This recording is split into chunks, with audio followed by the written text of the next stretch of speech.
Odia tech bulletin खबर जहाँ चर्चा। Good morning Odisha. आज जून 16 तारीख मंगलवार 30 गुरुत्वपूर्ण न्यूज उपर आसंतु नजर पकाइबा।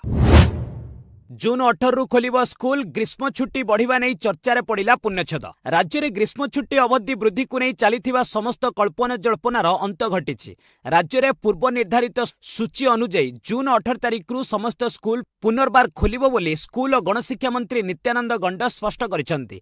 वर्तमान परिस्थिति रे ग्रीष्मकालीन छुट्टी बढ़ाइबा पई सरकारंकर कोनोसी योजना नहीं। तेबे आगामी दिन में असह्य हुए तेबे परिस्थितिर समीक्षा करा जाई उपयुक्त निष्पत्ति नियाजिब। सरकारଙ୍କ पक्षरु छात्र छात्री स्वास्थ्य और सुरक्षा को सर्वाधिक प्राथमिकता दिया जाइछि। स्थानीय परिस्थिति को देखि स्कूल समय बदलैबा किंबा सकाळुआ स्कूल करिबा नै संपृक्त जिल्लापाल माननकु क्षमता दिया जाइछि। एहा सहित समस्त विद्यालय रे पर्याप्त पानीय जल और ओआरएस र व्यवस्था सुनिश्चित करने को समस्त जिला शिक्षा अधिकारी को निर्देश दिया जाइछि। सुमी अग्रसर हेबा पई अनुकूल परिस्थिति रहिछि। आज राज्यर समस्त 30 जिले में हालुकारु मध्यम धरणर वर्षा किंबा वज्रपात हेबार पूर्वानुमान करा जाइछि।